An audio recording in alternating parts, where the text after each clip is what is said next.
Halo semuanya, welcome to my channel. Kali ini kita akan bercerita dengan judul Tergoda Janda Kakakku. Sebelumnya jangan lupa untuk di-subscribe, like dan komen.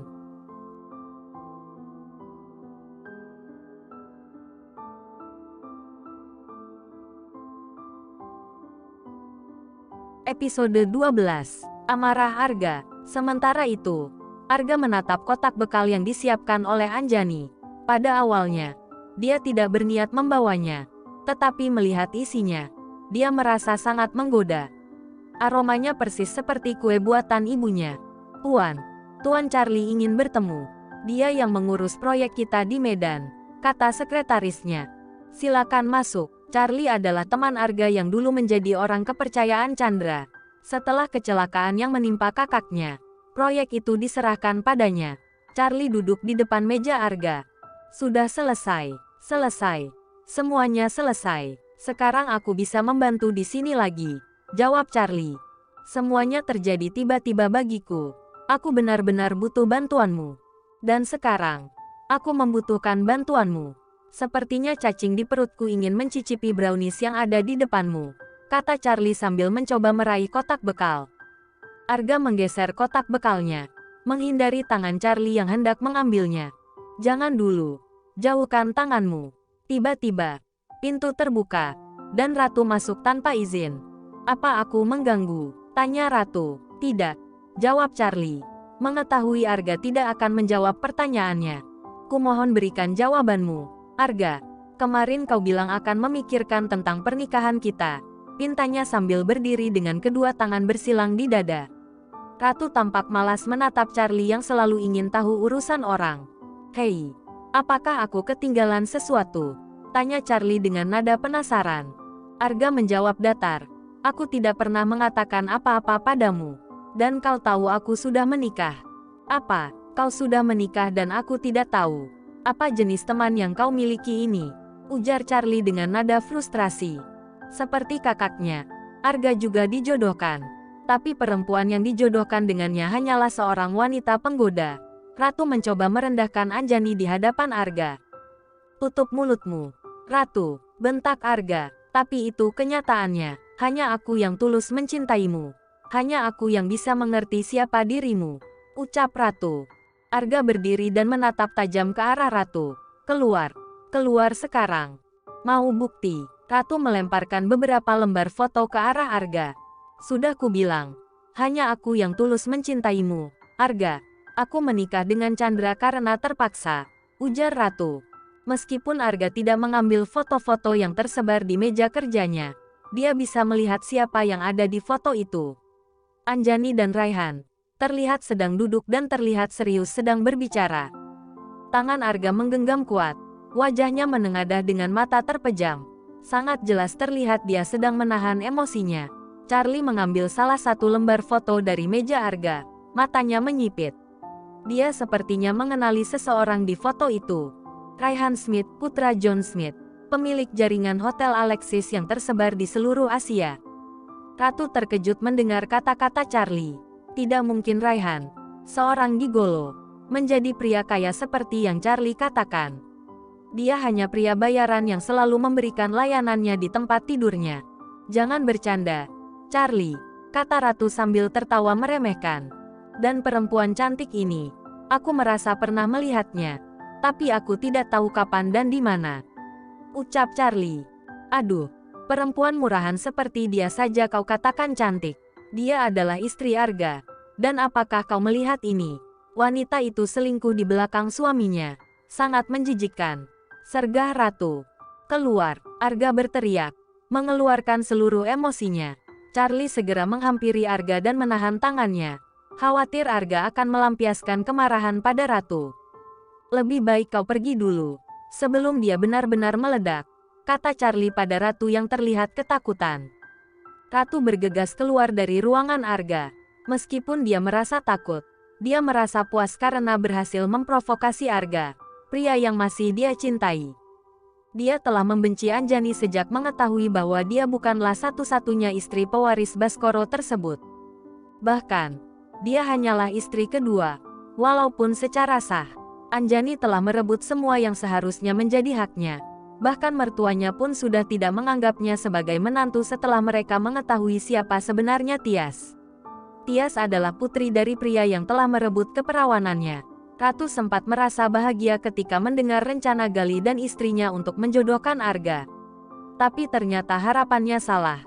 Arga tidak dijodohkan dengannya, melainkan dengan Anjani. Wanita itu telah merebut kebahagiaannya berkali-kali. Dan akhirnya, Ratu memutuskan untuk menyewa seseorang untuk mengawasi Anjani, mencari kelemahan Anjani yang bisa digunakan sebagai senjata untuk memisahkan Arga dari Anjani.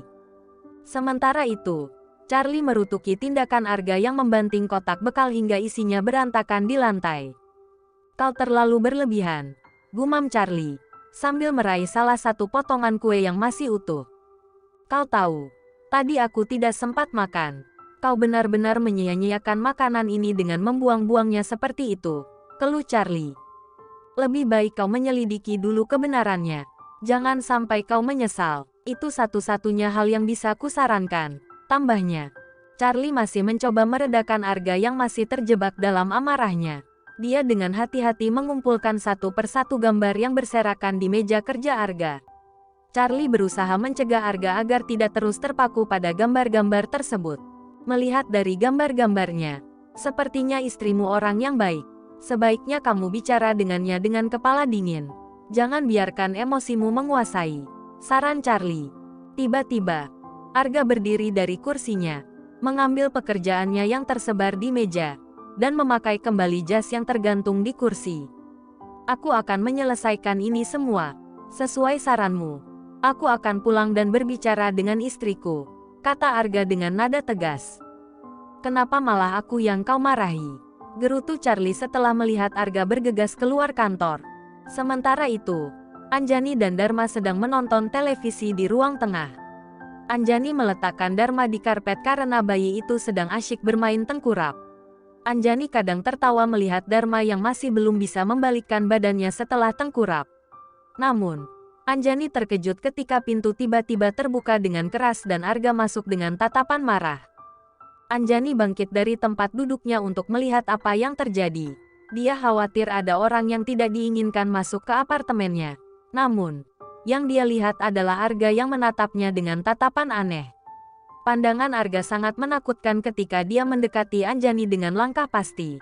"Mas Arga, sudah pulang?" tanya Anjani berusaha berbicara seperti biasa, berusaha menyembunyikan rasa cemasnya. Arga masih mencoba mengendalikan emosinya, tetapi tatapannya tetap menakutkan ketika dia mendekati Anjani. "Kau sungguh memalukan. Masih saja terus memuaskan nafsumu. Bahkan ketika masih menjadi istriku. Aku membencimu. Aku benar-benar membencimu." Arga meraih leher Anjani dengan tangan kerasnya, menekannya hingga tubuh Anjani terdesak ke dinding. Anjani berjuang untuk melepaskan diri dari cengkeraman Arga, tapi nafasnya semakin sesak dan wajahnya memerah karena kesulitan bernafas. "Lepaskan aku, Mas," bisik Anjani dengan susah payah. Cobaannya semakin bertambah berat saat Arga semakin kuat memegang lehernya. Anjani menutup matanya dengan tangan yang terus berontak mencoba melepaskan cengkraman Arga. Namun, Arga tidak melepaskannya. Bahkan Anjani bisa merasakan pandangan Arga yang begitu mencekam. Arga akhirnya melepaskan cengkeraman tangannya, dan Anjani jatuh terhuyung ke samping hingga membentur pot besar di ruang tengah. Anjani terbatuk-batuk sambil memegang dadanya dengan kedua tangannya.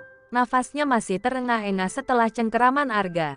Dia duduk tersandar di dinding ruang tamu, berusaha menenangkan diri dari serangan yang tiba-tiba.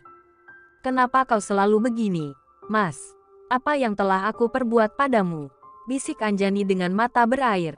"Apakah kau masih berani bertanya apa yang salah padamu?" Arga melemparkan sebuah foto di depan Anjani.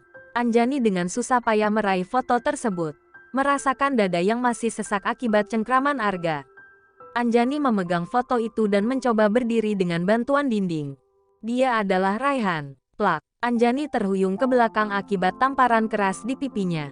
Rasa panas dan sakit langsung melanda pipi yang baru saja ditampar oleh Arga. Meskipun merasa sakit, Anjani tetap menahan tangisnya, berusaha menjaga ketegaran walaupun perasaannya hancur. Jangan pernah berani menyebut laki-laki lain di hadapanku. Apa kau menganggapku apa? Hah? Tak bisakah kau menjaga kehormatanmu saat masih menjadi istriku? Kau menjual dirimu tanpa rasa malu. Sangat menjijikkan. Berapa harga yang kau bayar untuk dientut olehnya?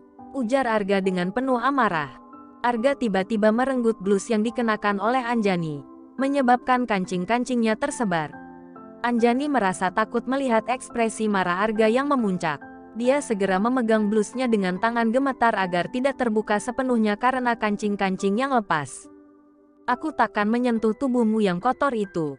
Kemarin aku masih bersimpati karena ada anakmu. Tapi sekarang, kau terlalu rendah untuk mendapatkan simpati dariku, kata Arga dengan penuh amarah. Cukup, Mas. Aku mohon, jangan bicara lagi. Anjani berusaha memohon sambil menahan sakit dan ketakutannya. Aku tak pernah tahu apa kesalahanku padamu. Tapi aku mohon, jangan hina aku lagi. Aku sadar bahwa aku bukan wanita sempurna. Aku telah menjadi janda dan ibu ketika kau menikahiku. Suaranya semakin lemah. Tubuhnya seperti melemas tak berdaya. Aku juga memiliki pengorbanan yang sama denganmu, Mas. Aku mencoba mengorbankan semuanya demi kepentingan Ayah Galih. Jika kau tak bisa menerimaku, seharusnya kau tak pernah setuju untuk menikahiku. Kita bisa mencari jalan keluar yang lain, ucap Anjani dengan suara lembut, mencoba untuk menjelaskan perasaannya. Arga masih berdiri dengan wajah merah dan kedua tangannya terkepal erat. Kumpulkan barang-barangmu. Keluar dari rumahku sekarang juga. Aku muak melihatmu, bentak Arga dengan emosi yang meluap. Baiklah, jawab Anjani. Anjani mengumpulkan tekadnya, sadar bahwa dia harus meninggalkan rumah ini, entah cepat atau lambat. Arga tidak akan pernah berubah.